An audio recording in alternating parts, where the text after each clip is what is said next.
Hello అండి, welcome to నవలా హృదయం. ఈరోజు వీడియోలో మనం వసంత శిశిరం నెక్స్ట్ పార్ట్ చూసేద్దాం. కథలోకి వెళ్ళిపోదాం రండి. సౌమ్య శిశిర దగ్గరకు వచ్చి డిన్నర్కి బయటకు వెళదామా అని అడగగా తిరస్కరిస్తుంది శిశిర.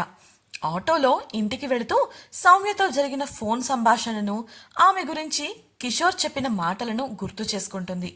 శిశిరకు ఒక్క మాట కూడా చెప్పకుండా ఫారిన్ వెళ్లడం కోసం ఎయిర్పోర్టుకు వెళ్ళిపోతాడు వసంత్.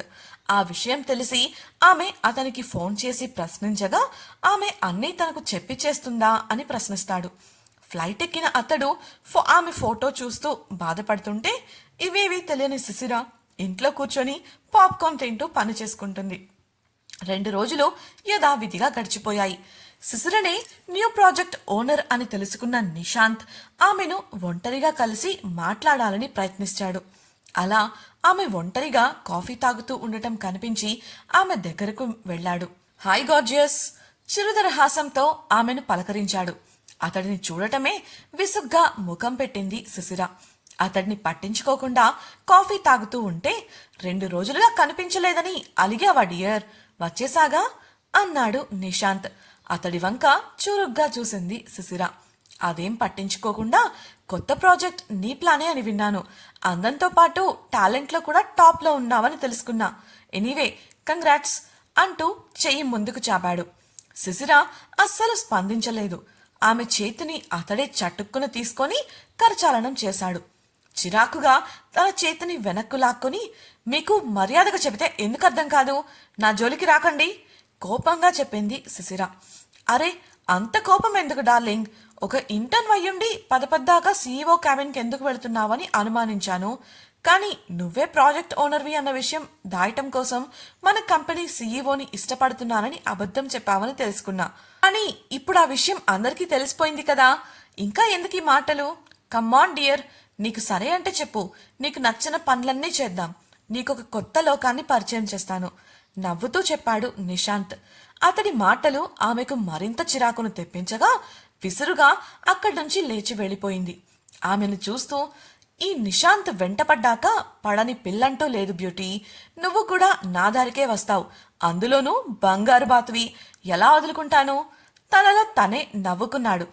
చిరాకు పడుతూ, అక్కడ వాసుగారు నా మెసేజ్కి కూడా రెస్పాండ్ అవ్వడం లేదు, ఇక్కడేమో ఈతని గోల, ముందు ఎలా అయినా ఆయనతో మాట్లాడాలి, అసలు ఈ అన్నయ్య కూడా కనిపించట్లేదు, బిజినెస్ ట్రిప్కి తను వెళ్ళలేదని తెలిసింది, అలా అయితే ఆఫీస్కి రావాలి కదా అనుకుంటూ ఉంది. తనే ఎందుకు కిషోర్కు కాల్ చేయకూడదు అనుకుంటూ అతడికి కాల్ కలిపింది. చెప్పు సిస్టర్ అన్న కిషోర్ను, అన్నయ్య వాసు గారు ఎక్కడికెళ్లారు, ఎప్పుడొస్తారు అని ప్రశ్నించింది. ఆమె ప్రశ్నలకు నొసలు చిట్లించాడు కిషోర్. వసంత్ బిజినెస్ ట్రిప్ గురించి శిశిరకు చెప్పకపోవడం ఏంటి? వారి మధ్య ఏదైనా జరుగుతుందా? అసలే లవ్ యూ టూ అన్న 3 ముక్కలు పట్టుకొని మొన్న అంతలా ఇన్వెస్టిగేట్ చేయించాడు.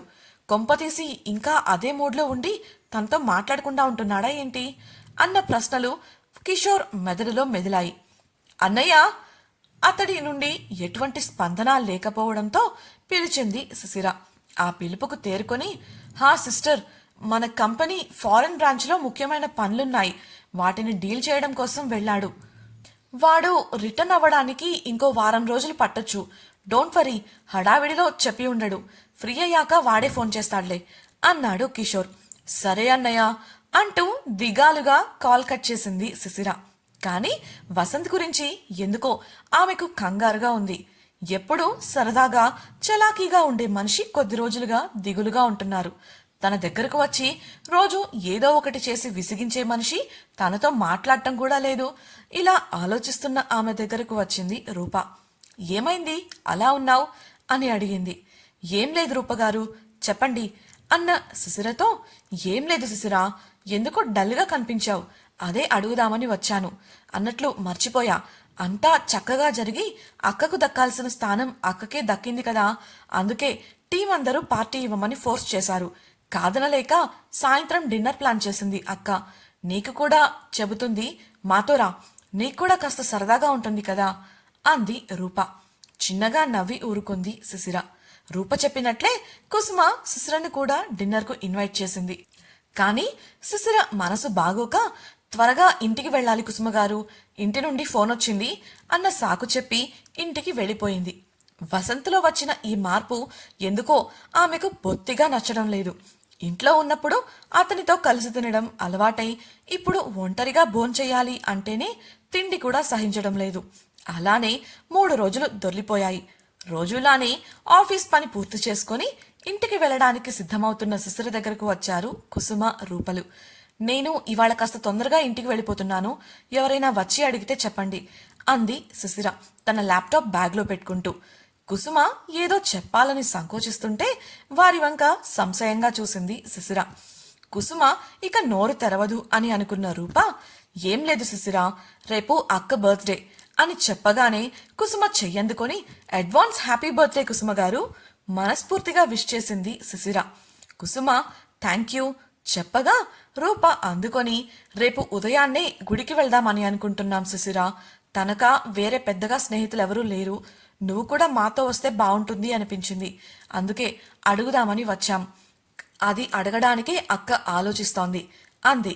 శిశిర కూడా ఒకసారి గుడికి వెళ్ళి వస్తే మంచిది అనుకుంటూ, సరే కుసుమ గారు, నాకు లొకేషన్ అలాగే టైం చెప్పండి, వచ్చేస్తాను అని ఒప్పుకుంది. రూపా కుసుమలు సంతోషించి ఆమెకు బాయ్ చెప్పగా అక్కడి నుంచి బయటకు వెళ్ళిపోయింది శిశిర.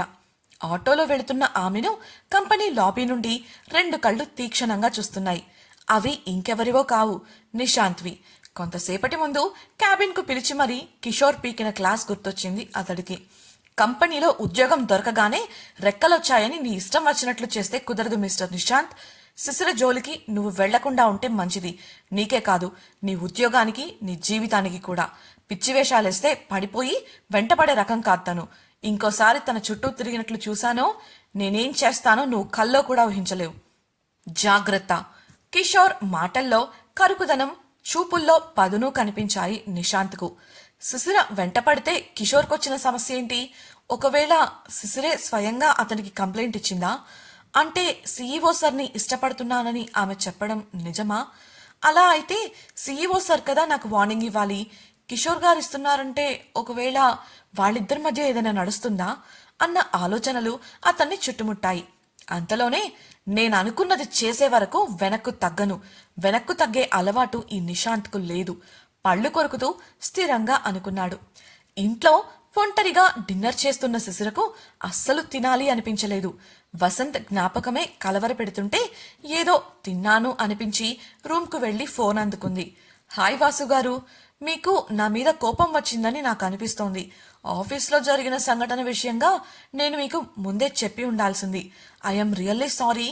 మీరు ఇలా ఉంటుంటే నాకేదోలా ఉంది, ఇదేది బాలేదు. మీరు తిరిగి వచ్చే సమయానికి మీ కోపం పోవాలని ఆ దేవుణ్ణి కోరుకుంటున్నాను. ఎప్పుడూ లేనిది తొలిసారి తన మనసులో ఉన్న భావాలను మాటల రూపంలో అతనికి తెలియజేసింది. రిప్లై కోసం ఎదురు చూడలేదు. అతడు ఇప్పుడున్న కోపంలో రిప్లై ఇస్తాడని అనుకోవడమూ లేదు. సరిగ్గా అప్పుడే కుసుమ నుండి గుడి లొకేషన్ వచ్చింది. ఉదయాన్నే 6:30 కల్లా ఉండమని కూడా అందులో ఉంది. దాంతో కావాల్సిన ఏర్పాట్లు చేసుకుని నిర్మలకు విషయం చెప్పేసింది శిశిర. మరుసటి రోజు ఉదయాన్నే నిద్రలేచిన ఆమె సిద్ధమై గది నుండి బయటకు వచ్చింది. లంగావోణిలో సంప్రదాయబద్ధంగా ఉన్న శిశిరను అభిమానంతో చూసింది నిర్మల. ఆమె చేతి నుండి పూల సంచిని అందుకుంటూ, నేను గుడికి వెళ్ళొస్తానాంటీ, రాగానే డ్రెస్ మార్చుకుని ఆఫీస్కి వెళ్ళిపోతాను అంటూ బయటకు కదిలింది. శిశిరను అలా చూసిన సంతోషంలో తాను చెప్పాలనుకున్న విషయాన్ని చెప్పడం మర్చిపోయింది నిర్మల. రూపవాళ్లు చెప్పినట్లు సరిగ్గా 6:30 సమయంలో గుడి దగ్గర కార్ దిగింది శిశిర. రూపకు ఫోన్ కలపగా, దారిలో ఉన్నాం శిశిర, నువ్వు గుడిలోకెళ్ళు, కాసేపట్లో వచ్చేస్తాం అంది. దాంతో గుడిలోకి వెళ్లిన శిశిర ప్రదక్షిణలు చేస్తూ ఉంటుంది. ఆమె అలా ప్రదక్షిణలు చేస్తున్న సమయంలో ఆ గుడి ప్రాంగణంలో ఒక చోట కొందరు మహిళలు కూర్చొని దీపారాధన చేస్తూ కనిపించారు. ఆసక్తిగా అనిపించి ప్రదక్షిణ చేస్తూనే వారి వంక చూస్తూ ముందుకు నడిచింది శిశిర. పొరపాటున ఒక పెద్దావిడకు తగిలి క్షమించమని అడిగింది. అప్పటికే ఆవిడ శిశిర దృష్టి పూజ చేస్తున్న వైపు ఉండటం గమనించింది. భర్త సంతోషం కోసం, అతడి ఆయురారోగ్యాల కోసం భార్యలు చేసే పూజ అది. ఈ అమ్మవారి గుడిలో భర్త గురించి ఒక కోరిక కోరుకొని ఈ విధంగా పూజ చేస్తే ఆ కోరిక నెరవేరుతుందని అందరి నమ్మకం. చూడబోతే పెళ్ళైన అమ్మాయిలా ఉన్నావు, కావాలంటే ప్రయత్నించు. శిశిర కాళ్లకు ఉన్న మెట్టెల వైపు చూస్తూ చెప్పింది. ఆవిడను చూస్తూ మొహమాటంగా నవ్వి అక్కడి నుండి వెళ్ళిపోయింది శిశిర. గుడి మండపంలో కూర్చుని రూపవాళ్ల కోసం ఎదురు చూడసాగింది. అంతలో ఆమెకు ఒక ఆలోచన తట్టింది. నేనెందుకు ఈ పూజ వాసుగారి కోసం చేయకూడదు? పాపం ఈ మధ్య బాగా ఒత్తిడికి గురవుతున్నారు అనుకుంటుండగా రూప నుంచి మెసేజ్. ట్రాఫిక్లో ఉన్నాం శిశిర, మాకు రావడానికి ఆలస్యమవుతోంది అని. ఎలాగో సమయం దొరకడంతో గుడిలోకి వెళ్లి వసంత్కు అంతా మంచి జరగాలని మనస్ఫూర్తిగా అమ్మవారిని కోరుకుని పూజకు కావాల్సిన వస్తువులు అందుకుంది. కోనేటి ఒడ్డున మిగతా ఆడవారితో పాటు కూర్చుని నేలపై శుభ్రం చేసి ముగ్గు పెట్టి భక్తితో పసుపు గౌరిని చేసి ముగ్గు మధ్యలో ప్రతిష్ఠించింది. దీపారాధన చేసి భక్తితో అమ్మవారిని పూజించి ప్రశాంతంగా కళ్ళు మూసుకుని తన భర్త వసంత్ బాగుండాలని వేడుకుంది. ఆమె కళ్ళు తెరిచేసరికి తన ఎదురుగా నిలబడి తననే అపనమ్మకంగా చూస్తూ కనిపించారు రూపా కుసుమలు. పూజ పూర్తి కావడంతో లేచి నవ్వుతూ వారి దగ్గరకు వెళ్ళింది శిశిర. ఆ సమయంలో ఆమె కాలికి మెట్టెలను చూసిన కుసుమ, రూపలు ఆశ్చర్యంగా ఒకరి ముఖాలు ఒకరు చూసుకున్నారు. ఏమైంది అలా చూస్తున్నారు? అడిగిన శిశిరకు, నీకు పెళ్ళయిందని మాకు తెలియదు శిశిర, ఆ విషయం తెలిసి సర్ప్రైజ్ అయ్యాం బదులిచ్చింది రూప. శిశిర నవ్వి కుసుమకు పుట్టినరోజు శుభాకాంక్షలు తెలియజేసింది. ముగ్గురూ కలిసి గుడిలోకి వెళ్ళగా కుసుమ తన భర్త పేరు మీద అర్చన చేయించింది. శిశిర విచిత్రంగా చూడగా ఆమె చెవిలో అతడు మారి తనను అర్థం చేసుకోవాలని, బాధ్యతగా ఉండాలని కోరుకుంటూ ఆ దేవుణ్ణి పుట్టినరోజు కానుక అడుగుతుంది అక్క. అతడు ఎప్పటికైనా మారతాడు అనేది ఇంకా నమ్ముతోంది పిచ్చిది చెప్పింది రూప.